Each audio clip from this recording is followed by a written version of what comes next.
Hello everyone, this is doctor Jivesh Yadav. तो AIPGT 2026 के लिए हम लोग मोस्ट इम्पोर्टेंट 30 टॉपिक देख रहे थे। सीरीज़ को कंटिन्यू करते हुए आज की क्लास में हम लोग टॉपिक नंबर 21 के विषय में बात करेंगे।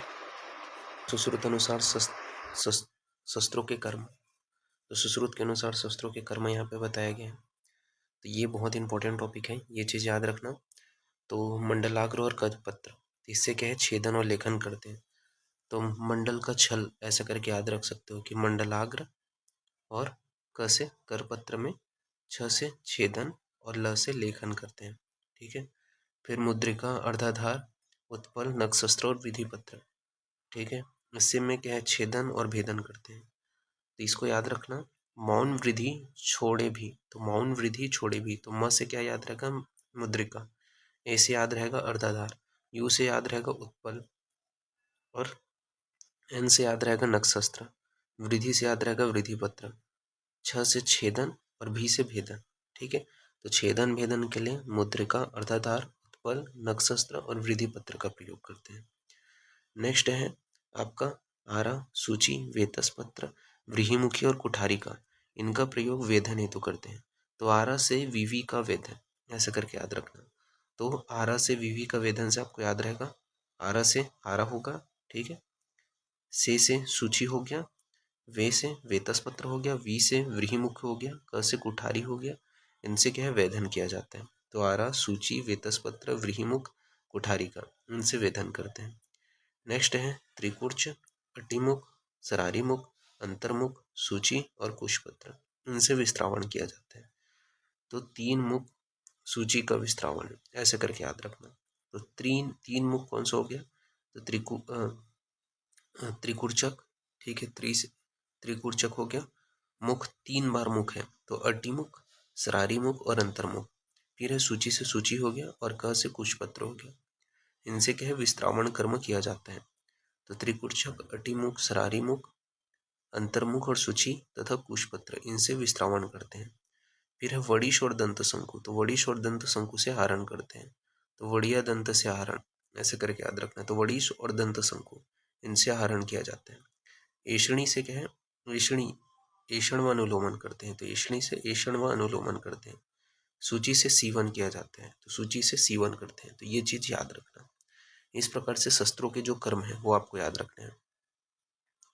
फिर सुश्रुत अनुसार अष्ट शस्त्र कर्म कार्य में प्रधान का निश्चय। ठीक है। तो कौन सा प्रधान है उसका निश्चय, जैसे कि छेदन हेतु आपका क्या है, अर्धकैशिकी है। ठीक है। तो ये चीज याद रखना।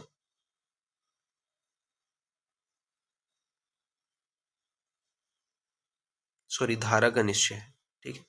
तो जो सुश्रुत अनुसार अष्ट शस्त्र कर्म में जो धार है उसका निश्चय कैसे करेंगे, तो ये सुश्रुत ने बताया है कि छेदन कर्म हेतु अर्धकैशिकी का प्रयोग किया जाते हैं, यानी कि केश से भी अधिक। फिर विस्त्रावण और वेधन के लिए कैशिकी का प्रयोग करते हैं, यानी कि केशवत। तो विस्त्रावण और वेधन के लिए कैशिकी का प्रयोग करते हैं, केशवत। लेखन के लिए अर्ध मसूर पत्र का प्रयोग करते हैं। तो लेखन के लिए क्या है, अर्ध मसूर पत्र का प्रयोग करते हैं। भेदन के लिए मसूर पत्र सम प्रयोग करते हैं। तो भेदन के लिए मसूर पत्र सम प्रयोग करते हैं। फिर बात करते हैं शस्त्र फलक की लंबाई।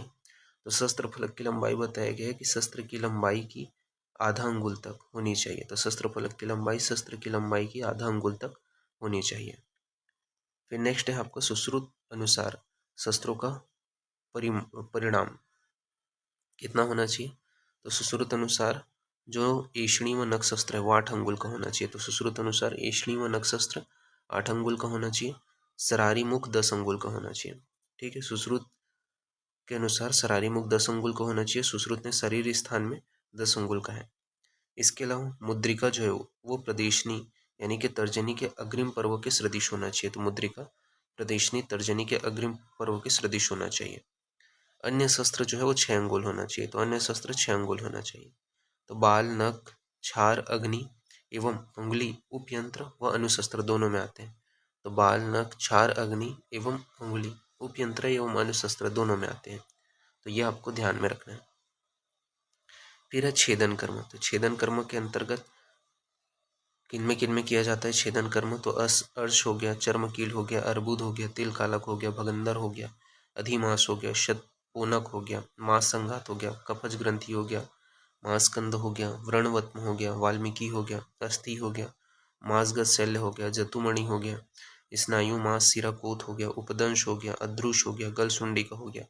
इनमें छेदन कर्म करते हैं। तो अर्स, चर्म, कील, अर्बुद, तिलकालक, भगंदर, अधिमास, सतपोनक, मांसंघात, कफज ग्रंथि, मांसकंद, व्रणवत्म, वाल्मीकि, अस्थि, मांसगत शल्य, जतुमणि, स्नायु मांस सिराकोत, उपदंश, अद्रोष, गलसुंडिका, इसमें छेदन कर्म करते हैं। नेक्स्ट है भेदन कर्म। तो भेदन कर्म जो है वो विद्रधि, स्तन रोग, वृद्धि, प्रमेह पीड़िका, विसर्प, क्षुद्र रोग, व्रणशोप, अलजी, नाड़ी व्रण, अस्मरी, विदारिका, मेदोरोग, ग्रंथि, अवमंथक, वृंद,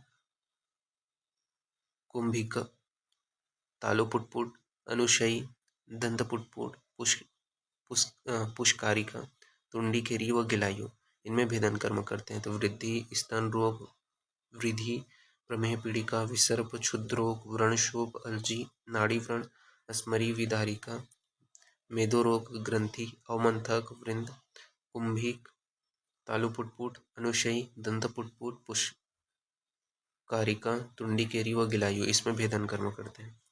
नेक्स्ट है लेखन कर्म। तो लेखन कर्म जो है वो रोहिणी, किलास, मंडल कुष्ठ, उपजीवा, अधिजीवा, नेत्रवत्म, दंतवैदर्भ, मांसकंदी, माशोन्नत, ग्रंथि रोग व अर्स, इनमें लेखन कर्म करते हैं। तो रोहिणी, किलास, मंडल कुष्ठ, उपजीवा, अधिजीवा, नेत्रवत्म, दंतवैदर्भ, मांसकंदी, माशोन्नत, ग्रंथि, अर्स, इनमें लेखन कर्म किया जाता है। नेक्स्ट है वेधन कर्म।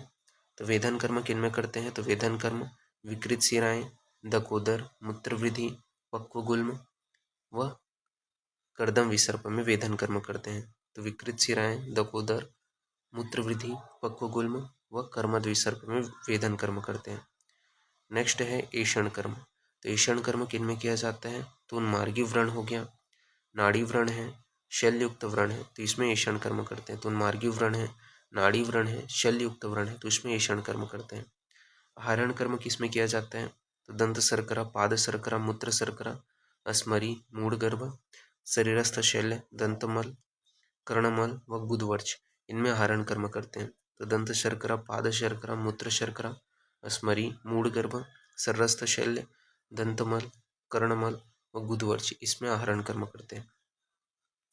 फिर सीवन कर्म के लिए बताया है मेद समुत्थे भेदेन व्रण सुलेखित गता, ठीक है, ये सीवन के लिए बोला गया है। साथ ही साथ चल संधि आश्रित होने पर सद्यो व्रण में सीवन कर्म करते थे। चल संधि आश्रित होने पर सद्यो व्रण में सीवन कर्म किया जाता है। नेक्स्ट है विस्त्रावण कर्म। तो विस्त्रावण जो कर्म है वो सभी अर्बुद में, सभी विसर्प में, सभी विद्रथी, जो वात पित्तज कफज ग्रंथि है, ठीक है, वात पित्तज कफज उपदंश में विस्त्रावण कर्म करते हैं। तो सभी अर्बुद, सभी विसर्प, सभी विद्रथी, वात पित्त कफज ग्रंथि, वात पित्त कफज उपदंश में विस्त्रावण कर्म करते हैं। स्तन रोग, क्षुद्र रोग, कर्णपालिका रोग, कुष्ठ, श्लीपत, विदारिका, इसमें विस्त्रावण कर्म करते हैं। तो स्तन रोग, क्षुद्र रोग, कर्णपालिका रोग, कुष्ठ, श्लीपत, विदारिका में विस्त्रावण कर्म करते हैं।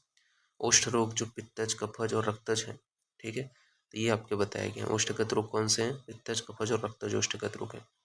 दंत रोग के विषय में बात करें तो सीताद, शौशीर, उपकुश, कृमि दंत, दंतविष्ट और दंतपुटपुट, ये दंतगत रोग है। तो शीताद, शौशीर, उपकुश, कृमि दंत, दंतविष्ट और दंतपुटपुट, ये जो है दंत रोग है। तालु पुटपुट जो तालु जो रोग है वो तालु कंटक को ही बोलते हैं, तालु कंटक को बोले जाते हैं। कंठ जो है वो गल शालुका को बोलते हैं। तो कंठ किसको बोलते हैं? गल शालुका। फिर शस्त्र अतियोग के लक्षण बताया गया। तो शस्त्र के अतियोग का क्या लक्षण है? जैसे कि मर्म, मांस मर्म का विधता होने पर क्या लक्षण दिखाई देगा? तो मांस मर्म की विधता होने पर ऊर्ध्व श्वास हो जाएगा, प्रलाप होगा, भ्रम होगा, मूर्छा की उत्पत्ति हो जाएगी, माशोदक सम रक्तस्राव होगा, सर्वेंद्रियार्थ ग्रहण शक्ति, शरीर एवं त्वचा का वर्ण पांडु वर्ण का हो जाएगा। तो ये जो है मांस मर्म विधता का लक्षण है। तो ऊर्ध्व श्वास, प्रलाप, भ्रम, मूर्छा, माशोदक सम रक्तस्राव, सर्वेंद्रियार्थ ग्रहण शक्ति, शरीर एवं त्वचा का पांडु वर्ण का हो जाना, ये मांस मर्म की विधता का लक्षण है। शिरा विधता का लक्षण क्या है? तो इंद्रगोप सम रक्तस्राव, अधिमंत व शिरोरोग, ये जो है सीराविधता का लक्षण है। तो इंद्र गोपसम, रक्तस्राव, धीमंत व शिरोरोग। स्नायु विधता का लक्षण क्या है? तो कुबड़ापन हो गया, शरीर अवयव ग्लानि हो गया, क्रिया अशक्ति हो गया, तीव्र वेदना हो गया, व्रण का देरी से रोहित होना, ये स्नायु विधता का लक्षण है। तो कुबड़ापन, शरीर अवयव ग्लानि, क्रिया अशक्ति, तीव्र वेदना, व्रण का देरी से रोहित होना, ये स्नायु विधता का लक्षण है। संधि छत के विषय में बात करें, शोभ, अतिवृद्धि,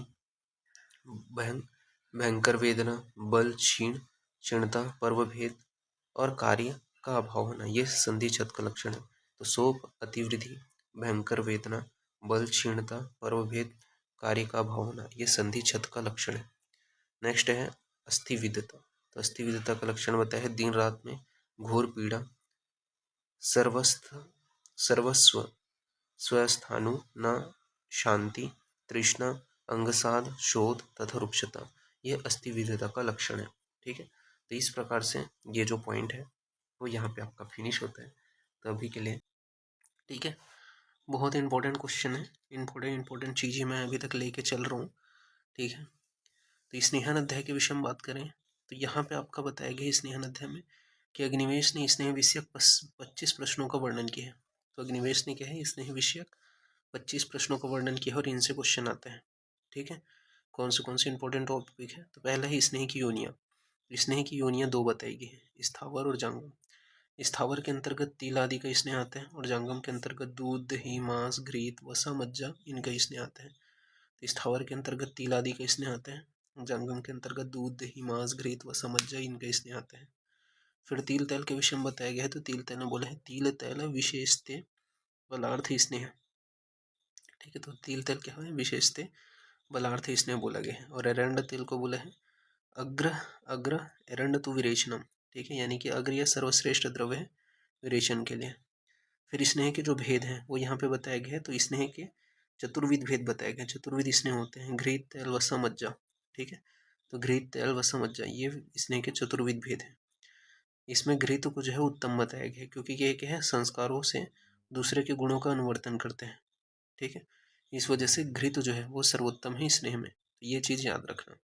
अब एक एक जो स्नेह है उसके गुण और उसका प्रयोज्य ऋतु पढ़ेंगे। जैसे कि घृत का जो गुण कर्म है वो बताया है, घृतम पित्त अनिल रस शुक्र ओजो सहितम निर्वापणम मृदुकरम स्वरवर्ण प्रसादनम। तो घृत जो है वो क्या है, पित्त और अनिल को हरने वाला होते हैं, रस, शुक्र और ओज हितकर होते हैं, निर्वापन करते हैं, मृदुकरण करते हैं और स्वर वर्ण का प्रसादन करने का काम करते हैं। ये घृत की प्रॉपर्टी है। इसका प्रयोग शरद ऋतु में करते हैं। नेक्स्ट है तैल। तो तैल की प्रॉपर्टी है मारुतघ्न नच श्लेष्म वर्धनम बलवर्धनम तो चूष्ण स्थिरकरम तैल योनि विशोधनम। तो तैल जो है वो वाथर होते हैं, श्लेष्म का वर्धन करता है, बल का वर्धन करते हैं, त्वचा में उष्णता लाते हैं, स्थिरता लाता है तथा योनि विशोधक होता है। तो ये क्या है, तैल की प्रॉपर्टी है। इसका प्रयोज्य ऋतु कौन सा है? तो प्राइवेट ऋतु में तैल का प्रयोग करते हैं। तो ये आपको ध्यान में रखना है कि प्राइवेट में इसका प्रयोग किया जाता है। नेक्स्ट है वसा। तो वसा का प्रॉपर्टी क्या है? तो वृद्ध भग्न आहत भ्रष्ट योनिकर्ण शिरोरुजि पौरुष्य उपचायते स्नेह व्याम चिष्यते वशः।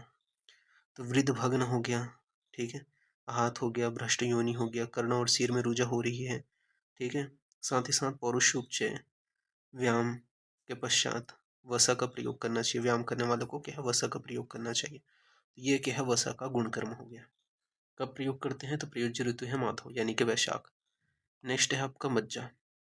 तो मज्जा का गुण है बल, शुक्र, रश्लेष्म मेदु मज्जा विवर्धनम मज्जा विशेष तो स्थानाम च बलकृत स्नेहितम। तो बल हो गया, शुक्र हो गया, रस हो गया, श्लेष्म हो गया, मेदो मज्जा विवर्धनम, इनको सबको बढ़ाने वाला होता है। मज्जा का विशेष स्थान क्या है? आपका बलकृत स्नेहितम। ठीक है, अस्थियां बताई गई है मज्जा का विशेष स्थान। तो ये मज्जा का जो गुण कर्म है वो आपको याद रखना है। प्रयोज्य जो ऋतु है वो माधव यानी कि वैशाख का माह बताया गया है। फिर स्नेह के प्रयोग काल के विषय में बात कर लेते हैं। तो स्नेह का प्रयोग काल बताया गया है कि अत्यंत शीत व अत्यंत उष्ण काल में सर्वथा स्नेह का सेवन नहीं करना चाहिए। इसके अलावा वात पित्त की अधिकता एवं उष्ण काल में रात्रि में स्नेह का पान करना है। तो वात पित्त की अधिकता एवं उष्ण काल में रात्रि का स्नेह पान करेंगे। कफ की अधिकता व शीत काल में, तो कफ की अधिकता व शीत काल में दिन में स्नेह का पान करते हैं। फिर बताया गया है वात पित्त की अधिकता एवं उष्ण काल में। तो वात पित्त की अधिकता एवं उष्ण काल में दिन में स्नेह से मूर्छा, पिपासा, उन्माद व कामला रोग हो सकते हैं। तो वात पित्त की अधिकता एवं उष्ण काल में दिन में स्नेहपान करने से क्या क्या रोग उत्पन्न होते हैं ये पूछा जाता है। तो मूर्छा, पिपासा, उन्माद व कामला रोग की उत्पत्ति हो जाती है। इसके अलावा कफ की अधिकता एवं शीतकाल है। तो कफ की अधिकता एवं शीतकाल है और उसमें आप स्नेह का पान कर रहे हो तो रात्रि में स्नेह पान करने से अन्यथा अनह, अरुचि, शूल व पांडु रोग होते हैं। तो अन्यथा अनह, अरुचि, शूल व पांडु रोग होते हैं। फिर स्नेह का अनुपान के विषय में बात करते हैं। तो स्नेह का अनुपान बताया है जलम उष्णम घृतम पेय यूस तैल अनुसस्येत वसामज्जेस्तु मंडः स्यात् स्यात् वेशोष्ण अम्बुआ। यानी कि घृत जो है वो उष्ण जल का, तेल जो है वो यूष का, वसा तथा मज्जा का मंड और सबके बाद में उष्ण जल आता है। ठीक है, मतलब घृत के साथ में अनुपान क्या है उष्ण जल, तेल का अनुपान है यूष, वसा और मज्जा का अनुपान है मंड और सभी स्नेह के पीने के बाद उष्ण जल पीना चाहिए। फिर स्नेह की प्रविचारणाएं 24 बताए हैं, कश्यप ने 20 बताए। तो स्नेह की प्रविचारणा 24 बताए चरक ने और कश्यप ने 20 बताए। कौन से वो 24 प्रविचारणा है? तो रस हो गया, ओदन हो गया, विलेपी हो गया, यवागु हो गया, मांस हो गया, सूप हो गया, शाक हो गया, यूष हो गया, दूध हो गया, दही हो गया, मध्य हो गया, लेह हो गया, खांड हो गया, कम्बिलक हो गया, तिलवक हो गया, तिलकल्क हो गया, सत्तू हो गया, भक्ष्य हो गया, अभ्यंजन हो गया, कर्णतैल हो गया, अक्षी तर्पण हो गया, नस्य हो गया, गंडूश हो गया, वस्ती हो गया, उत्तर वस्ती हो गया। ये जो है आपकी स्नेह की प्रविचारणा है। तो रस, ओदन, विलेपी, यवागु, मांस, सूप, शाक, यूष, दूध, दही, मध्य, लेह, खंड, कम्बिलक, तिल कल्क, शक्तु, भक्ष्य, व्यंजन, कर्णतैल, अक्षी तर्पण, नस्य, गंडूस, वस्ती, उत्तर वस्ती। ये स्नेह की 24 प्रविचारणा है। फिर प्रविचारणा के विषय में बताया है कि स्नेह को भोज्य पदार्थों के साथ लेना चाहिए। तो स्नेह को क्या है भोज्य पदार्थों के साथ लेना चाहिए। अच्छा पान बताया है केवल स्नेह का पान करना। ठीक है, ये क्या है प्रथम कल्पना है। फिर यहाँ पे चरक ने सूत्र स्थान बताया अच्छा पेयस्तु यह स्नेह न तमाहु विचारणा स्नेह सिया विषक दृष्टा कल्पा प्रथा कल्पिता। ठीक है, यह अच्छा पान को प्रथम कल्पना बताया है। फिर रसों के संयोग से 64 प्रविचारणा बनती है। तो चरक तथा वांगभट ने बताया रसों के संयोग से कितने प्रविचारणा बनती है 64 रसों के संयोग से। ठीक है, 63 बनता है और अच्छा पान इस प्रकार से 64 होता है। फिर नेक्स्ट है आपका स्नेह की मात्रा, पाचन काल, रोग व अवस्था। तो स्नेह की जो मात्रा है, तो स्नेह की जो हास्य मात्रा है उसका पाचन काल क्या है तो अर्ध दिन, ये चरक ने बोले हैं, जबकि 2 याम वांगभट ने बोले हैं। तो हास्य मात्रा ये क्या है अर्ध दिन, मतलब स्नेह का हास्य मात्रा का जो है उसका पाचन काल क्या है चरक ने बोले अर्ध दिन और वांगभट ने 2 याम बोले हैं। रोग के विषय में बात करें तो हास्य मात्रा का जो स्नेह है उसका प्रयोग जुहर, कास व तिसार में करते हैं। तो हास्य मात्रा में स्नेह का जो प्रयोग है वो जुहर, कास व तिसार में करते हैं। अवस्था के विषय में बात करें तो मंदाग्नि, रिक्त कोष्ठ, बालक, वृद्ध, सुकुमार व अवर बल वाले व्यक्तियों को देते हैं।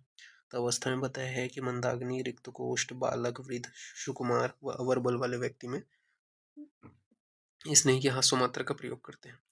स्नेह की मध्यम मात्रा का जो प्रयोग है, ठीक है, उसका जो है पाचन काल बताया गया है 1 दिन, ये चरक ने बोला है, जबकि 4 याम वांगभट ने बोले हैं। तो स्नेह की मध्यम मात्रा इसका पाचन जो काल है उसको चरक ने बोले हैं 1 दिन और वांगभट ने 4 याम बताया।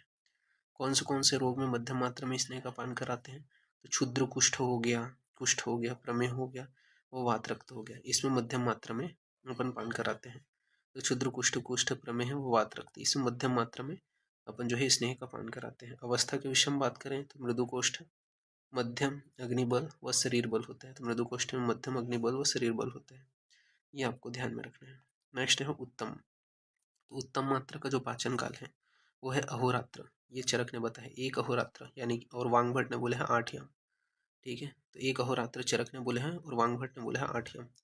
कौन से अवस्था में, ठीक है, तो सर्पदृष्ट हो गया, इसके अलावा आपका विसर्प हो गया, उन्माद, विबंध, गुल्म व मूत्रकृच्छ, इसमें उत्तम मात्रा में स्नेह का प्रयोग करते हैं। तो सर्पदृष्ट, विसर्प, उन्माद, विबंध, गुल्म व मूत्रकृच्छ में बात करें तीक्ष्ण अग्नि, शरीर का जो बल है वो श्रेष्ठ है, तब नित्य प्रभूत स्नेह सेवी है, क्षुद पिपासा सहने वाला है, तब जो है उत्तम मात्रा का स्नेह का प्रयोग करते हैं।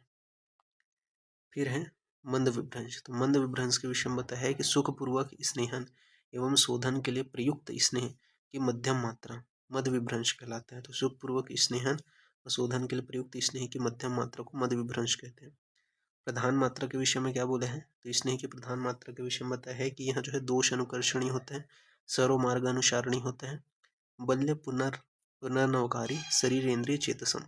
ठीक है, तो ये जो है प्रधान मात्रा के लिए बोला गया है। स्नेह की हास्य मात्रा के लिए बोला गया है कि स्नेह के परीक्षार्थ हास्व से भी कम मात्रा, जो 2 याम से भी कम समय में जीर्ण हो जाए, उसे वांग भट्ट ने हास्वी मात्रा बोले हैं। तो स्नेह के परीक्षार्थ हास्व से भी कम मात्रा, जो 2 याम से भी कम समय में जीर्ण हो जाए, उसे हास्वी मात्रा कहते हैं।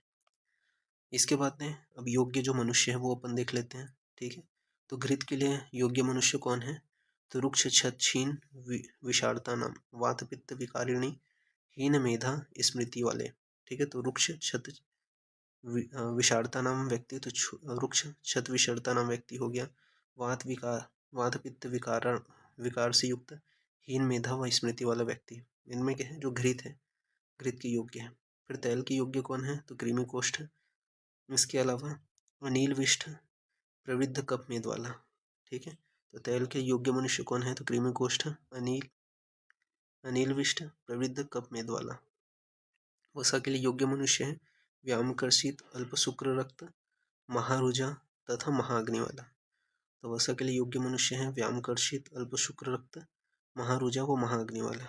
मज्जा के लिए योग्य व्यक्ति कौन है, क्रूरशय क्लेश वो वर्धता और दीप्त अग्नि वाला। स्नेह पान के बाद में उष्ण जल का पान करना चाहिए, तो स्नेह पान के बाद में क्या है, उष्ण जल का पान करना चाहिए, ये यहाँ पे बताया गया। फिर स्नेह के गुण कर्म के विषय में बात करते हैं।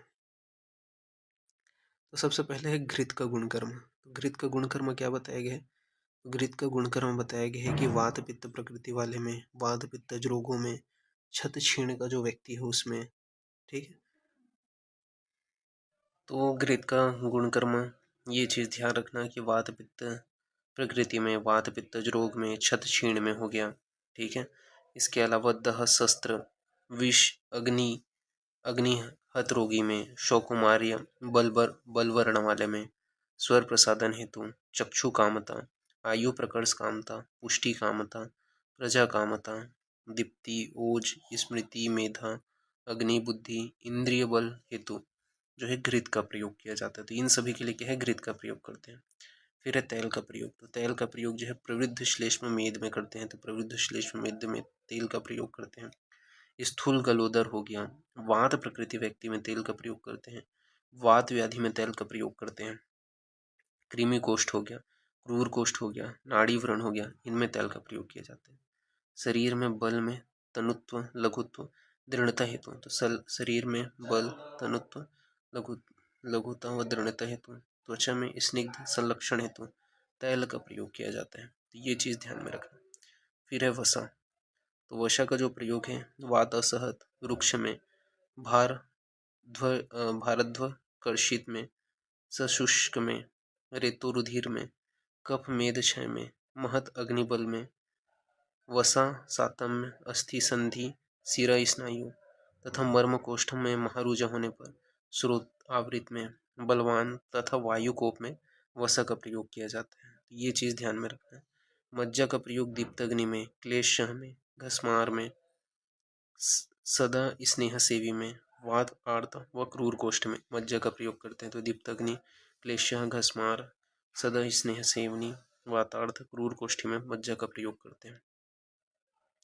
फिर अच्छा स्नेह का प्रकर्ष काल बताया गया है। तो अच्छा स्नेह का प्रकर्ष काल है मृदु कोष्ठी में 3 दिन तक होते हैं, क्रूर कोष्ठी में 7 दिन का होता है। तो अच्छा स्नेह का प्रकर्ष काल क्या है, मृदु कोष्ठी में 3 दिन तक और क्रूर कोष्ठी में 7 दिन तक। फिर स्नेहन के योग्य क्या है, तो स्नेहन के योग्य का ये श्लोक याद रखना।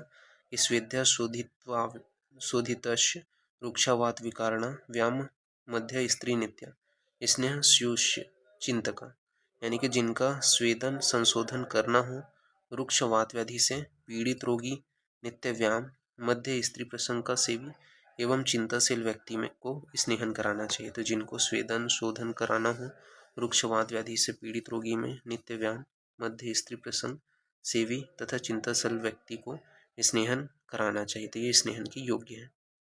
नेक्स्ट है स्नेहन के अयोग्य। तो स्नेहन के अयोग्य कौन है, तो उरु स्तंभ का, आमवात का रोगी हो गया, उत्सन्न कफ मेद वाला रोग हो गया, तो उत्सन्न कफ मेद वाला रोग हो गया, मंदाग्नि, गर्भिणी, तालुशोष, तृष्णा, मूर्छा से, मूर्छा का रोगी, अन्नद्वेषी, छर्दी उद्गार रोग, आमदोष, विष रोग से पीड़ित, ठीक है, दुर्बल, क्षीण, जिन्हें नस्य वस्ती दी गई हो, ये क्या है, स्नेहन के योग्य के अंतर्गत आते हैं, तो ये चीज़ ध्यान में रखना। फिर अस्निग्ध, तो अस्निग्ध के विषय में बताया गया है कि ग्रंथित, रुक्ष पुरुष, प्रतिलोम वायु, मंद अग्नि, रुक्ष खर शरीर वाला, ये क्या है, अस्निग्ध होते हैं। तो अस्निग्ध का लक्षण है तो ग्रंथित होगा, ठीक है, जिसका प्रॉपर स्नेहन नहीं हुआ तो उसका लक्षण क्या है, तो ग्रंथित होगा, रुक्ष पुरुष होगा, ठीक है, प्रतिलोम वायु होगा, मंद अग्नि होगा, रुक्ष खर शरीर रहेगा, तो ये अस्निग्ध का लक्षण है। सम्यक स्निग्ध का क्या लक्षण है, तो सम्यक स्निग्ध का लक्षण है कि वर्च स्निग्ध हो जाएगा, असहतम बताया गया, वात का अनुलोमन होगा, दीप्त अग्नि होगा, शरीर में मार्दवता तथा स्निग्धता, ये क्या है, सम्यक स्निग्ध का लक्षण है। तो वर्च स्निग्धता, असहतम, वातु अनुलोमन, दीप्त अग्नि, शरीर में मार्दव तथा स्निग्धता, ये सम्यक स्निग्ध का लक्षण है। अति स्निग्ध का क्या लक्षण है, तो पांडुता, गौरव, जाड्या, पुरुषस्य विपक्वता, तंद्रा, अरुचि, उत्क्लेश, अति स्निग्ध का लक्षण है। तो पांडुता, गौरवम, जाड्या, पुरुषस्य विपक्वता, तंद्रा, अरुचि, उत्क्लेश, स्यात् अति स्निग्ध लक्षण, ये क्या है, अति स्निग्ध का लक्षण है। नेक्स्ट है स्नेहन से पूर्व भोजन। स्नेहन से पूर्व भोजन के विषय में बताया गया है कि द्रव्य उष्मण अभिसंधि भोजनाम, एक दिन पूर्व द्रव्य उष्ण अभिसंधि नीति स्निग्ध भोजन करें, ठीक है। तो स्नेहपान से पूर्व भोजन बताया है कि एक दिन पूर्व द्रव्य उष्ण अनभिसंधि नीति स्निग्ध भोजन करें। फिर संशोधन के हेतु बताया गया है, तो संशोधन के हेतु में बताया गया है कि रात्रि भोजन जीर्णोपरांत मध्यम मात्रा में करते हैं, ठीक है। तो रात्रि भोजन जीर्णोपरांत मध्यम मात्रा में करते हैं। संशमन के हेतु बताया गया है कि भोजन के समय भूख लगने पर प्रधान मात्रा में करते हैं। तो संशमन का हेतु क्या है, तो भोजन के समय भूख लगने पर प्रधान मात्रा में करते हैं। साम पित्त में क्या करते हैं, तो साम पित्त में केवल घृत पान यानी कि अच्छा पान का निषेध बताया गया। तो साम पित्त अवस्था में केवल घृत पान यानी कि अच्छा पान निषेध है। निराम पित्त में केवल घृत पान कराना चाहिए, तो ये चीज़ ध्यान में रखना है। फिर बात करते हैं मृदुकोष्ठ। तो मृदुकोष्ठ के विषय में चरक ने सूत्र स्थान बताया है, उदीर्ण पित्त अल्प कफ ग्रहणी मंद मारुता मृदुकोष्ठस्य तस्मात् स सुविरेच्यो नर स्मृता, जिसकी ग्रहणी कला में पित्त प्रबल, कफ न्यून तथा वात मंद रहती है वह मृदुकोष्ठ व्यक्ति है। तो जिसकी ग्रहणी कला में पित्त प्रबल, कफ न्यून एवं वात मंद रहती है वह मृदुकोष्ठी व्यक्ति है। उसका सुखपूर्वक विरेचन होता है। विरेच्य द्रव्य के विषय में बताया गया है कि गुड़, दूध, इच्छु, रस, मस्तु, काश्मीर, त्रिफला तथा द्राक्षा, ये सभी क्या है, विरेच्य द्रव्य है। तो ये चीज़ ध्यान में रखना। नेक्स्ट अपन बात करते हैं स्नेह पाक का उपयोग चरक, सुश्रुत तथा सारंगधर ने क्या बताया। तो मृदु पाक जो है वो चरक ने बोले हैं कि नस्य के लिए प्रयोग करते हैं, सुश्रुत ने भोजन व पान के लिए बोला और सारंगधर ने भी नस्य के लिए प्रयोग करने के लिए बोला है। तो मृदु पाक जो स्नेह है उसका प्रयोग चरक ने नस्य के लिए बोला है, सुश्रुत ने भोजन व पानार्थ बोले हैं, सारंगधर ने नस्य के लिए बोले हैं। मध्यम पाक स्नेह का प्रयोग चरक ने बोले हैं, पानार्थ एवं वस्ती हेतु बोले हैं, सुश्रुत ने नस्य व अभ्यंग के लिए बोला है और सारंगधर ने सर्व कार्य के लिए बोले हैं। तो मृदु पाक स्नेह का प्रयोग चरक ने पानार्थ वस्ती हेतु बोले हैं, सुश्रुत ने नस्य व अभ्यंग के लिए बोला और सारंगधर ने सर्व कार्य के लिए बोले हैं। खर पाक स्नेह का प्रयोग चरक ने अभ्यंग के लिए बोले हैं, सुश्रुत ने वस्ती तथा कर्णपूरन के लिए बोले हैं और सारंगधर ने अभ्यंग के लिए बोले हैं। तो ये चीज़ याद रखना। फिर सारंगधर ने खर पाक से अधिक पाक, दग्ध पाक यानी कि दह कारक तथा मृदु पाक से अल्प पाक अग्निमंद्य कारक बताया है। तो सारंगधर ने खर पाक से अधिक पाक को दग्ध पाक या दह कारक बताया तथा मृदु पाक से अल्प पाक को अग्निमांद्यकर बताया है। फिर स्नेह सिद्धि का लक्षण के विषय में बात करते हैं। तो स्नेह सिद्धि का लक्षण यहाँ पे बताया गया है। तो सारंगधर ने बताया है जब तैल पाक होता है तो तैल पाक में क्या होता है, यदा फेन उद्गमस तैले बताया। तो यदा फेन उद्गमस तैले, ये जो है फेन के उद्गम होना, ये तैल पाक का लक्षण ये सारंगधर ने बोले हैं। जबकि सारंगधर ने घृत पाक का लक्षण क्या बताया है, तो उन्होंने बताया फेन की शांति होना, ठीक है, ये सर्पी पाक का लक्षण है यानी कि घृत पाक का लक्षण ये सारंगधर ने बताया। सुश्रुत ने बताया है तैल पाक का लक्षण कि फेन अतिमात्रा तैल से शेष घृत घृतावदिश्यते। तो फेन अतिमात्रा में तैल से शेष घृतावदिश्यते, ये सुश्रुत ने बोला है तैल पाक का लक्षण। जबकि घृत पाक का लक्षण क्या बोला है सुश्रुत ने, तो शब्दयो परमे प्राप्ते फेनस्योपशयते तथा, ये सुश्रुत ने बोला है घृतपात का लक्षण।